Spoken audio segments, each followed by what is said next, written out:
Isang magandang umaga sa ating lahat. Ako si Karen Jozuela at samahan niyo akong pag-usapan ang tungkol sa pangangalaga sa kalikasan. Sa panahon ngayon, ramdam na natin ang ating kapabayaan.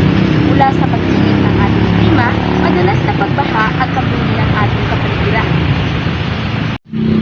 Pero alam niyo bang nasa ating mga kamay pa rin ang solusyon?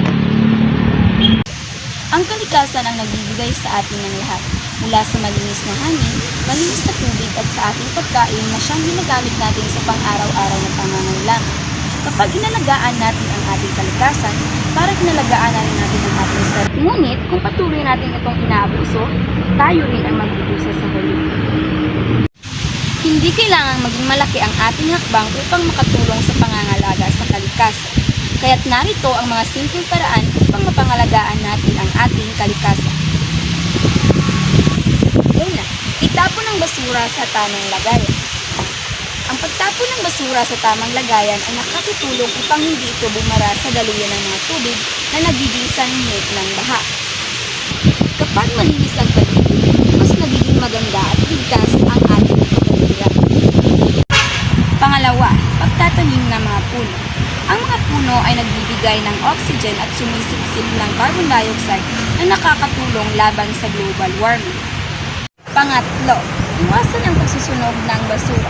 Ang pagsusunog ng basura ay nagdudulot ng usok na may kemikal na nakakasama sa ating kalusugan at sa ating kapaligiran. At higit sa lahat, maging disiplinado at huwag maging tamad na gawin ang tama. Ang pagiging disiplinado ang ugat ng pagbabago. Kung ang bawat isa ay may malasakit at ginagawa ang tama kahit na walang nakatingin, siguradong mas magiging muntian, malinis at ligtas ang ating mundo. Ang pangangalaga sa kalikasan ay hindi lamang responsibilidad ng ating gobyerno o ng ilang grupo. Ito ay responsibilidad natin lahat. Magsimula tayo sa ating sarili. Kung ang bawat isa ay magkakaroon ng maliit na hakbang araw-araw, siguradong may malaking epekto ito sa ating mundo. Ang kalikasan ay buhay at buhay natin ang nakasalalay. Kaya simulan na natin ngayon. Alagaan natin ang kalikasan upang susunod na henerasyon ay may magandang buhay. Isang munting paalala, maging bayani ng kalikasan sa sarili mong paraan. Maraming salamat sa panonood!